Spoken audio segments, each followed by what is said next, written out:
हिंदू धर्म में मकर संक्रांति का बहुत महत्व है। इस बार मकर संक्रांति 14 जनवरी 2025 को मनाई जाएगी। इस दिन सूर्य उत्तरायण होते हैं, जिसका अर्थ है सूर्य का उत्तर दिशा की ओर आगे बढ़ना। साथ ही मकर संक्रांति से सभी शुभ कार्यों की शुरुआत भी हो जाती है। ओम नमः शिवाय, जय श्री कृष्णा।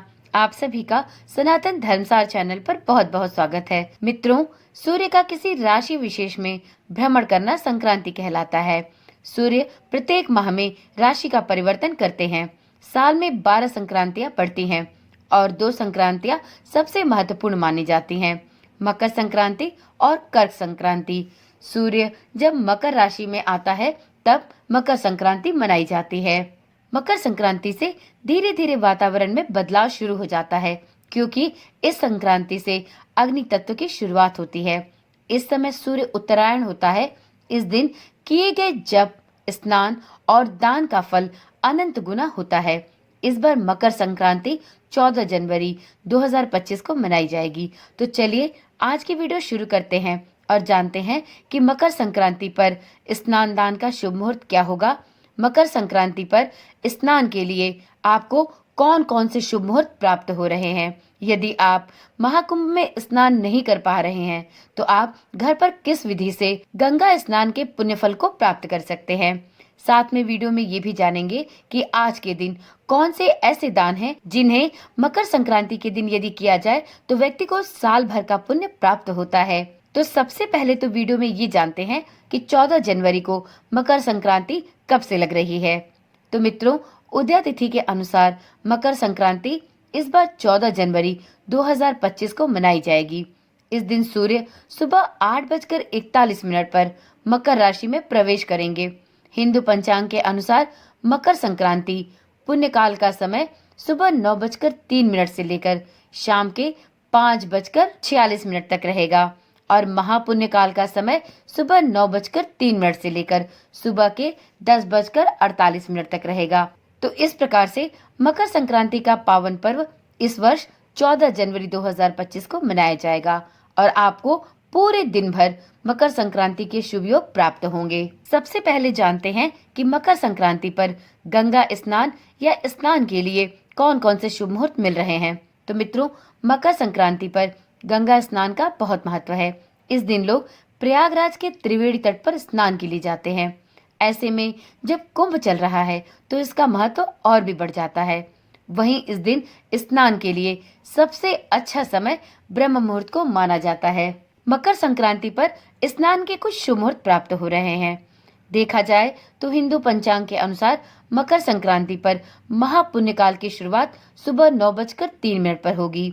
वहीं इसकी समाप्ति सुबह 10:48 पर होगी। तो यदि आप चाहें तो मकर संक्रांति के दिन महापुण्य काल में आप स्नान और दान का कार्य कर सकते हैं। इसके साथ ही पुण्य काल सुबह 9:03 से शाम के 5:46 तक रहेगा। तो इस प्रकार से आपको मकर संक्रांति के दिन स्नान, दान और अन्य पूजा पाठ के लिए पूरे दिन का समय मिल रहा है। इसके अतिरिक्त इस दिन ब्रह्म मुहूर्त सुबह 5:27 से सुबह के ही 6:21 तक है। तो यदि आप मकर संक्रांति पर ब्रह्म मुहूर्त में स्नान और दान का कार्य करते हैं तो यह तो सबसे उत्तम है। अन्यथा आप मकर संक्रांति के इन शुभ मुहूर्तों में भी किसी भी समय पर स्नान और दान का कार्य कर सकते हैं। साथ में इस दिन भगवान सूर्य देवता को अर्घ देना ना भूलें। मित्रों, वीडियो में आप जानते हैं कि मकर संक्रांति पर ऐसी कौन सी वस्तुएं हैं जिनका दान करना बहुत ही शुभ माना जाता है। तो देखिए मित्रों, मकर संक्रांति के पर्व को कहीं कहीं उत्तरायण के नाम से भी जाना जाता है। इस दिन गंगा स्नान, व्रत, कथा, दान और भगवान सूर्य देव की उपासना करने का विशेष महत्व है। इस दिन किया गया दान आपको अक्षय फल प्रदान करता है। शनि देव के लिए इस दिन प्रकाश का दान करना भी बहुत शुभ माना जाता है। पौराणिक मान्यताओं के अनुसार मकर संक्रांति के दिन सूर्य देव अपने पुत्र शनि के घर जाते हैं। चूंकि शनि मकर एवं कुंभ राशि का स्वामी है, इस लिहाज से यह पर्व पिता पुत्र के अनोखे मिलन से भी जुड़ा हुआ है। एक अन्य कथा के अनुसार असुरों पर भगवान विष्णु की विजय के तौर पर भी मकर संक्रांति का पर्व मनाया जाता है। ऐसी भी मान्यता है कि मकर संक्रांति के दिन ही भगवान विष्णु ने पृथ्वी लोक पर असुरों का संहार करके उनके सिरों को काटकर मंदरा पर्वत पर गाड़ दिया था। तभी से इस विजय के हर्षोल्लास में मकर संक्रांति का पर्व मनाया जाता है। देखिए मित्रों, मकर संक्रांति के अवसर पर वैसे तो आप जरूरतमंदों को कुछ भी दान कर सकते हैं, लेकिन 5 वस्तुएं ऐसी हैं जिनका दान करना मकर संक्रांति के अवसर पर बहुत ही शुभ और फलदायी माना गया है। तो चलिए जानते हैं ये 5 वस्तुएं कौन कौन सी हैं जिनका दान आपको मकर संक्रांति के दिन अवश्य करना चाहिए। पहली वस्तु है गुड़। गुड़ का संबंध सूर्य देव से माना गया है। साथ ही गुड़ का संबंध गुरु से भी है। कहा जाता है कि मकर संक्रांति के दिन गुड़ दान करने से गुरु और सूर्य से जुड़ी अनेक समस्याएं दूर होती है। इन दोनों ग्रहों के बेहतर होने से आपको अपने करियर और व्यापार में बहुत ही अच्छी समृद्धि प्राप्त होती है। साथ में मान सम्मान और यश भी बढ़ता है। अगला दान है तिल का दान। जी हाँ, इस दिन काले तिल का दान करना विशेष रूप से महत्व रखता है। वास्तव में मकर संक्रांति के दिन सूर्य मकर राशि में आते हैं और मकर राशि शनि की राशि है। सूर्य और शनि पिता व पुत्र होने के बावजूद शत्रुता का भाव रखते हैं, लेकिन सूर्य का शनि के घर आकर रहना प्रेम का प्रतीक है। ऐसे में इस दिन शनि से जुड़ी चीजों का दान किया जाता है और प्रसाद वगैरह भी लगाया जाता है और इसके बाद इन सभी वस्तुओं को ब्राह्मणों और जरूरतमंदों को दान किया जाता है। ऐसी मान्यता है कि काले तिल का संबंध शनि देव से है, इसलिए मकर संक्रांति के दिन काले तिल में जल मिलाकर स्नान करने का बहुत महत्व है। यदि आप किसी भी पवित्र नदी या सरोवर में स्नान नहीं कर सकते तो आप घर पर ही गंगा जल की कुछ बूंदों में अपने नहाने का जल मिलाएं और उसमें काले तिल भी अवश्य डालें और उस काले तिल मिश्रित जल से स्नान करें। इसके बाद आप एक तांबे के लोटे में जल और काला तिल मिलाकर सूर्य देवता को अर्घ्य दें और इसके बाद आप सभी अनाज और अन्य वस्तुओं के दान के साथ साथ काले तिल का दान भी अवश्य करें। और इस दिन पहले निवाले के रूप में काले तिल को ही मुंह में डालना चाहिए। इस प्रकार से आप शनि देव की कृपा प्राप्त करने के लिए इन उपायों को जरूर आजमाएं।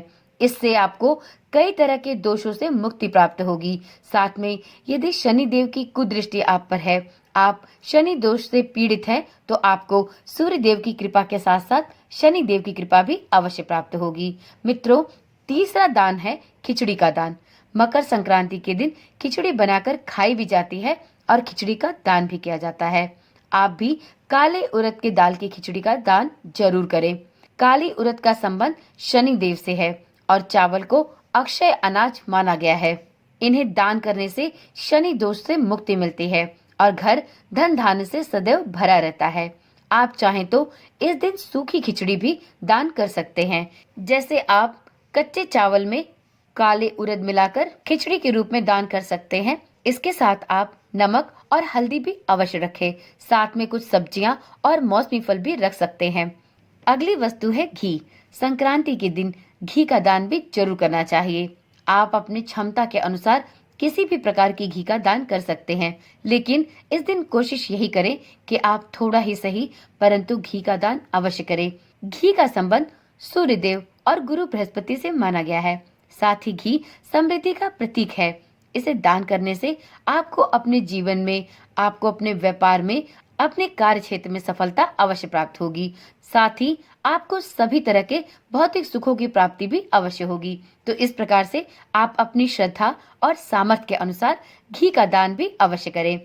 अगली और अंतिम वस्तु है कंबल का दान करना। मित्रों, मकर संक्रांति के समय सर्दी का मौसम होता है। ऐसे में आप गर्म ऊनी वस्त्र, कंबल इत्यादि का दान कर सकते हैं। कोशिश यही करें कि आप मकर संक्रांति के दिन जिसको भी दान दें उसे आप काले कंबल का दान करें।